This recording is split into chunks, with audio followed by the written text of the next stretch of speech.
Oh, maybe I shouldn't have had those tacos last night. Yep, definitely shouldn't have had them.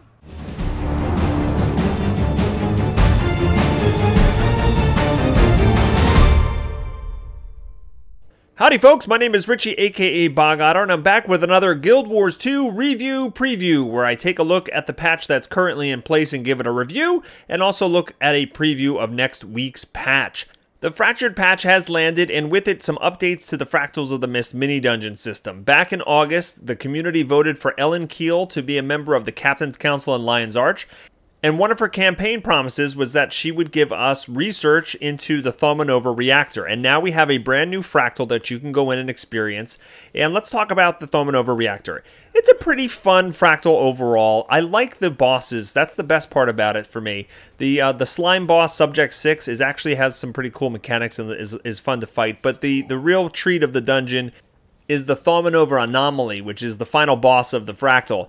You're standing up there on a big platform, and he's firing laser beams and debuffing you with bombs, and as you run around, the platform that you're standing on starts to disintegrate, and so you have to constantly run around, and it's kind of like one of those, it's like Tron cycles, right? So you don't want to get trapped in a corner because you might have nowhere to actually run, and if you actually fall, you die, and you end up at the feet of the boss, and somebody has a hard time reviving you then. So that's a pretty fun dynamic fight. It's one of actually the more interesting boss fights that you can get in the whole Fractal experience. So for that alone, I really like the instance. However, there are a couple things I'm not so keen on. The first is I don't feel like you actually go on much of a journey in this Fractal. Most of it takes place in this one central area room where the reactor is. You go into a couple little side areas here and there, but in essence, you're not really traveling anywhere. You're just staying put in this one area, and I don't know how to describe it. I just don't feel like there's a big sense of adventure with it. You're going around the outside of this reactor, you're fighting some trash mobs, and eventually you get to the center of it, where some of the other fractals, you're going through twisting tunnels, up and down, different pathways, there's traps, there's verticality to it, and you feel like you actually go on a journey through it. I don't feel that journey aspect. I also don't feel very connected to the story. The whole thing was, let's find out what happened at the Thaumanova reactor, and the reality is, well, spoiler alert, I'm going to give you an ample warning to stop listening right this second or skip ahead a minute or so if you haven't played through the Fractal and don't want anything spoiled. The whole point of this Fractal was so we can research what happened. Why did this massive explosion happen? Why is this area all disturbed now in-game? And you go and you figure out that Scarlet was behind it. She was there, and they were doing some research about the magical ley lines in the world, Elder Dragon magic, Chaos magic, but in essence, Scarlet was there and she sabotaged it, and that was that. Now, I don't have a problem with Scarlet as a character. I know she's getting a lot of hate on the forums right now. A lot of people saying, why is it Scarlet all the time? Scarlet's behind everything.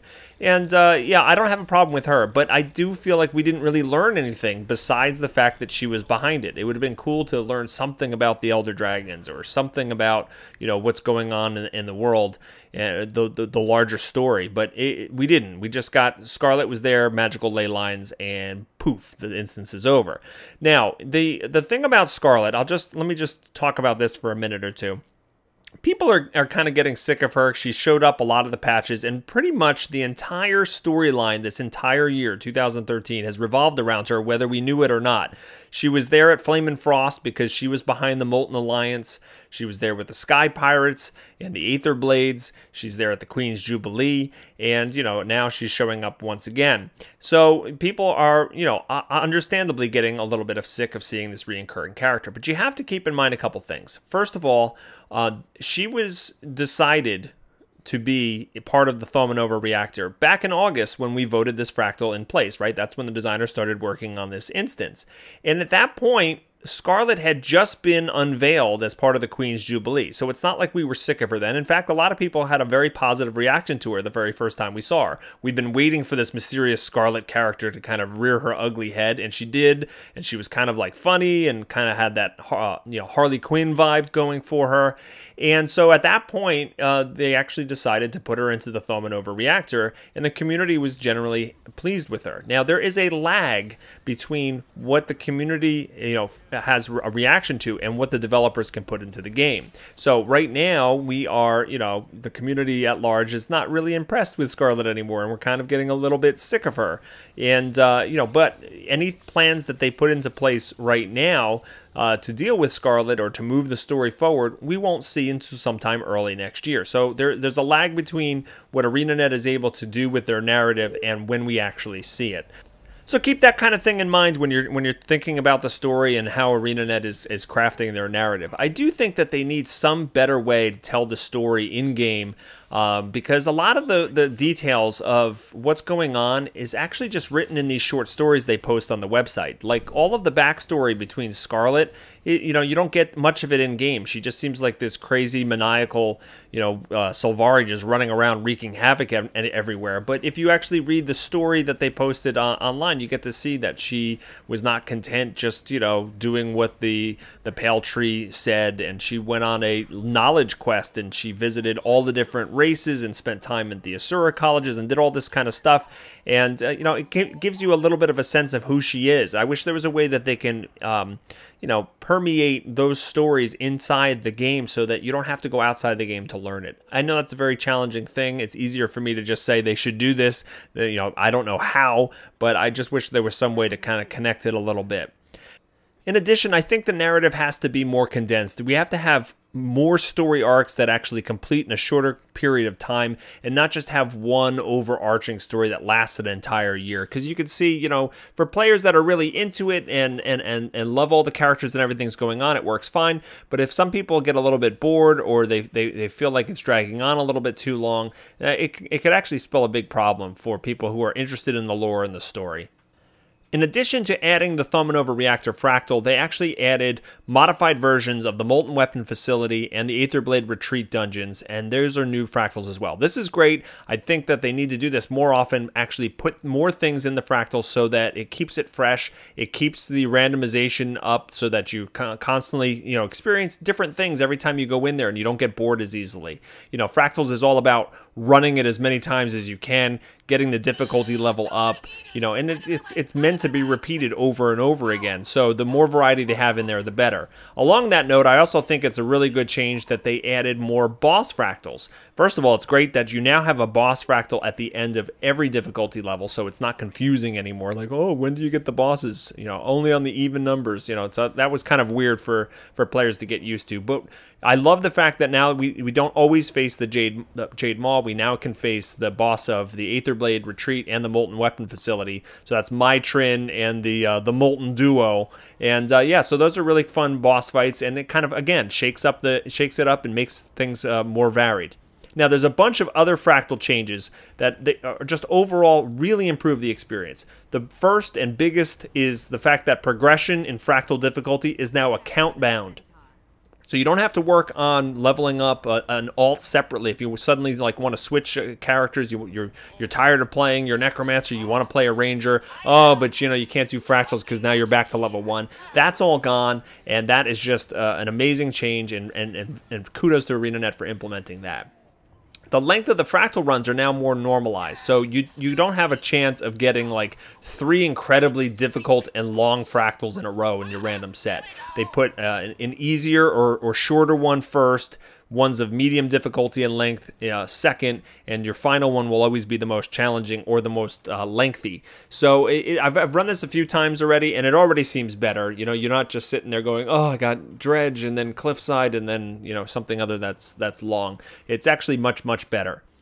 Let's talk about the mislock instabilities. These are disadvantages that are introduced at level 31 fractals and above. So when you're progressing from 31 to 50, there is a different disadvantage assigned to each one of those. It's not random. There's specific disadvantages you get at specific levels. For example, there might be one that deals damage to you as you deal damage to enemies. I saw somebody running that on a live stream. It looked very difficult. You also have ones where, the Moss Man might chase your party around while you're doing it and actually deal damage. So these disadvantages actually make things challenging. They make you have to tweak your strategy. You might have to tweak your build. You might have to have a different composition. And there's leaderboards that accompany this so that as you're, racing to the top, you can kind of show off where you've actually, gotten to. I haven't actually gone in and done any of the instabilities yet. I'm still kind of leveling up to try to get there, but they look really challenging, and I think it's great because people have been asking, we need more endgame content in Guild Wars 2, we need more challenge in Guild Wars 2, and this definitely seems like something that the community is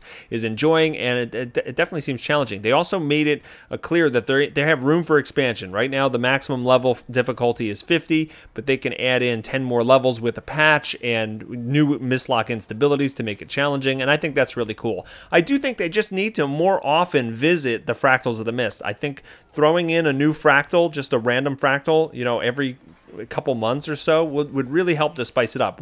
I don't think we should wait an entire year before you get more fractals introduced in it. They have a really great system. This is a really great idea. They can go anywhere in Tyria. They can go all these different environments, use all their art assets. So take advantage of the Fractals of the Mist and make more of these fractals more often. This patch also introduced a new update to the Obsidian Sanctum jumping puzzle map in World vs. World. They added an arena to the map where you can kind of engage in dueling or guild versus guild. The Bloodlust debuff is no longer in effect there, so you don't have buffed, you know, people from different worlds, and you also don't impact the score overall for World versus World. You can queue up for this map separately so that you don't actually have to go to the Eternal Battlegrounds first, and I think this is a good band-aid fix for those that want to partake in guild versus guild battles. Let's wrap up this review by talking about the rewards. I felt the rewards were a little bit lackluster in this patch. The meta achievement for doing the Fractured patch is getting some Ascended crafting materials. It's definitely useful, especially in light of the Ascended armor coming out next patch, which we'll talk about in a minute.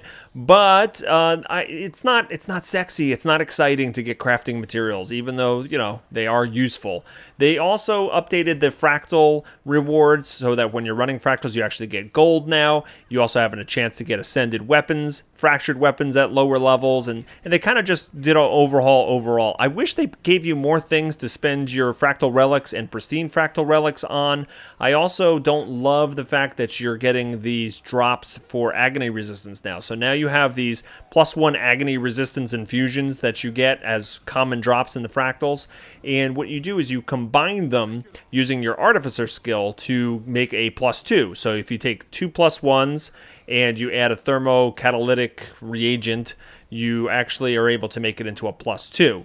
The problem is this is exponentially crazy. So if you actually want to get, you know, infusion level 10 or so, it's just so many of these +1s that combine. And I've found that most players, even players that are interested in doing higher level fractals, most players are just selling them at this point because they don't want to, you know, they don't want to craft like +3s and slot them into their gear, and then, you know, then they have to, you know, if they want to go to +5, they have to spend that much more. So I don't know if I love the exponential approach to how you actually craft higher level ones. I wish there was a way to kind of salvage the old ones out of your gear somehow, or make it so that you can build, you know, maybe actually make it so in the higher level fractals you can see a drop of a +2 or a +3 or a +4, so you get these higher level ones the further in the fractals that you are. But I don't know, overall the rewards were a little bit but you know, you're not going to hit a home run every single time. So let's take a look at the next patch. On December 10th, 2013, A Very Merry Wintersday will hit live servers, and anyone who played during December of last year will recognize a lot of the events. You're going to have the wondrous workshop of toy maker Tix. He's going to arrive in his golem-shaped airship, and that's called the Infiniarium. I can never say that thing correctly. I think I just did, though. So basically, he comes and he hovers over Lion's Arch, scares all the children because this thing is monstrous and huge and scary. He doesn't really scare anybody, but he, you know, you can go inside the Toypocalypse, which is inside the airship, and you defend gift-bearing Doliacs and Tix's toy-making machines from all of these malfunctioning toys. There's the Snowball Mayhem minigame, there is the Bell Choir minigame, and there is the huge Winter Wonderland jumping puzzle. So all of that stuff is coming back from last year. I expect it to be like Halloween, where, you know, a lot of the favorite things came back. Some of the rewards are different, but in general, it's the same kind of thing. They're not adding a bunch to this. And, you know, it's the same thing in Guild Wars 1. You look forward to getting, like, the new hat or the, you know, what is the reward for this year, but all of the mini games and celebrations were very similar. And I think that's okay. you don't have to completely revamp the holiday for every year. And I think it's good that they have this kind of thing in place, because they can put this patch in and they say, hey, here's a bunch of content for people to, you know, reminisce about and say, oh, remember this from last year. New players can experience it for the first time, and it frees up their devs a little bit to start working on different things. Expansions. Besides all the Winter's Day stuff, there are some big features going in. Crafting Ascended Armor is going in. So you can get to 500 in Armorsmith, Leatherworking, and Tailoring after this patch. You know, previously it was just the weapons that went up. Now you can do the armor as well. And that just means a whole bunch of prices are going to skyrocket. Actually, they already have. So, you know, get ready to get your crafting skills up and increase your stats on all of your armor. It's pretty exciting stuff. There's also going to be new healing skills. Every single class is going to have new healing skills. Now, they've been data mined a little bit, so we don't know if these are officially them. They're going to preview them on a live stream show, I believe, this week.